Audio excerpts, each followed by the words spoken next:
Anyway, hey, Ed Moses here, and welcome to Project Mindset. Been doing a lot of studying on the subconscious and the conscious mind.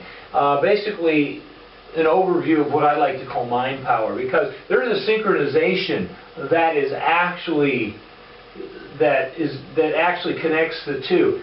But the problem with most humans in this society is that we've been put on a belief system, or we've learned a belief system from our parents, from our friends, and our teachers, whoever has instilled ideas into our head. So we have this belief system that pretty much the conscious mind is overworking, trying to do everything and not letting the subconscious mind do its job. So basically, in order to create this synchronization, this mind power, which I like to call it, there has to be a separation. And in order to have the separation, you've got to understand what that separation is that creates the mind power. Now, the conscious mind is actually there to protect you. It's there as a protective alarm system that, if things that you've experienced in the past that have been good or bad, well, the conscious mind, has this recollection that says, okay, this is, be careful, beware, or hey, this is cool. It's actually the system that keeps you from sometimes getting out of a rut or getting out of a situation you don't like a job you don't like, or a relationship you don't like. But the conscious mind it's very important, of course, because it is what feeds all this stuff that you learn into the subconscious. So anything that you learn, any experiences that you have, this all has to be fed into the conscious mind. But here's the thing: the conscious mind cannot predict the future. However, it is trying to predict the future, and that's where the problem comes in. Because the conscious mind is taking past experience and saying, well, this is what happened last time, so therefore this will probably happen again. And that's when, the conscious mind is actually doing the job of the subconscious mind, because the conscious mind cannot really predict the future. It can only recall past experience. Hopefully that makes sense. Now, the subconscious mind has a different job, of course, than the conscious mind. The subconscious mind has everything to do with your imagination. Now, if you're an entrepreneurial type person, like a lot of these top entrepreneurs, a lot of these creative people that are doing these really interesting jobs or careers or whatever you want to call it, that a lot of us are jealous of, because they're doing these awesome things with their life and they're making money doing it, and it's all creative, all this really cool stuff. Well, that's because they are actually in sync with the conscious and the subconscious mind. The subconscious mind is actually leading them in the direction that they need to go in order to be who they wish to be. Whereas if you're letting the conscious mind lead you, there's a good chance that you're not living the life that you dream of.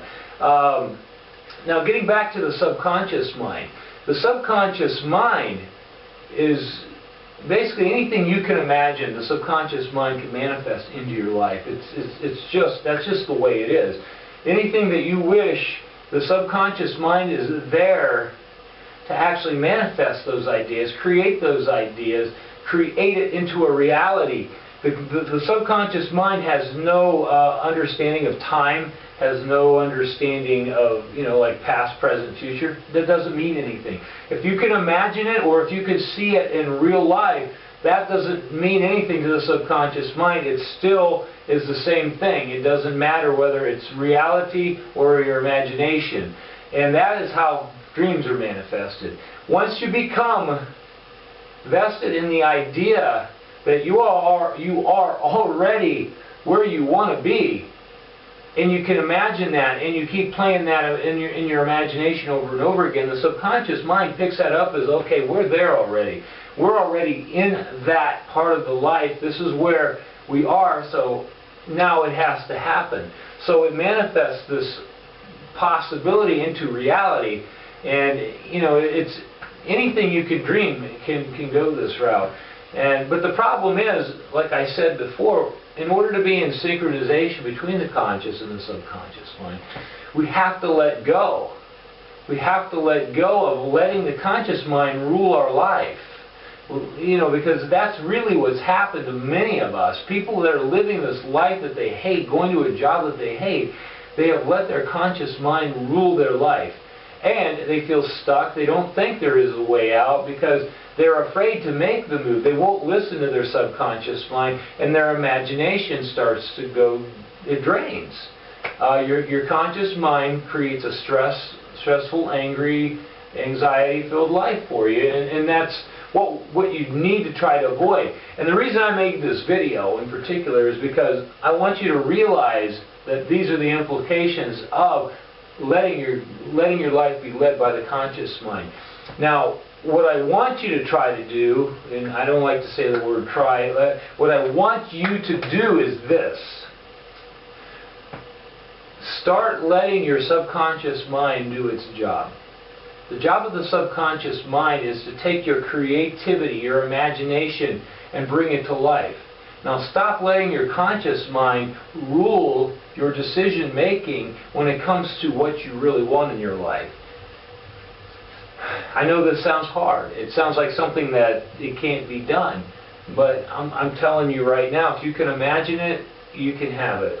That's reality. Now I'm not telling you to go out and quit your job or anything like that unless your belief system tells you that this is something you can do. A lot of people don't have a belief system that would allow them to just do that.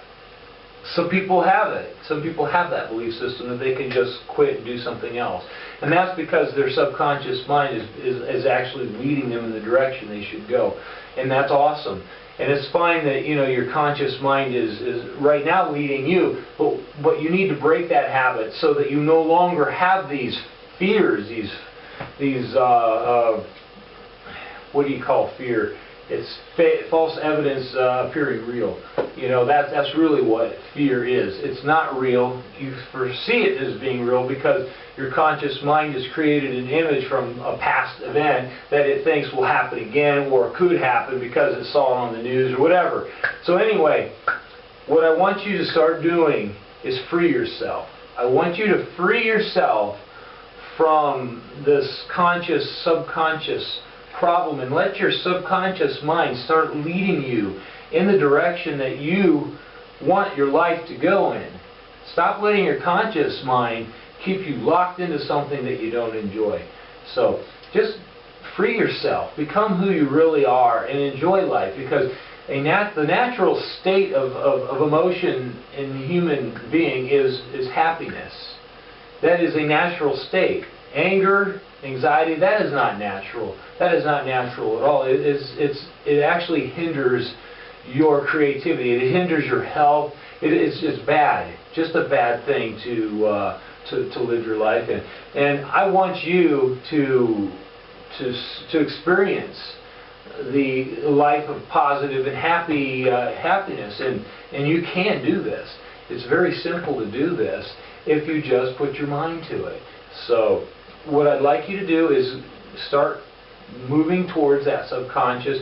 Do things like meditate more, or just sit in a quiet room and just let yourself go into a very calm state. Let go of the anxieties. Let go of the stuff that makes you unhappy, and just let your mind, your subconscious mind, do its job so that you can relieve some of this stress. So anyway, what I'd like you to do is, underneath this video here is a link. You can go down, check it out.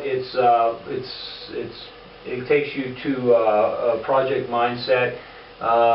There's a free book. I highly suggest you download it. There's some really good information on it. And do me a favor, give me a thumbs up. And I really enjoyed making this video for you. And you have a great day, have a great life, and I'll see you in the next video. Bye now.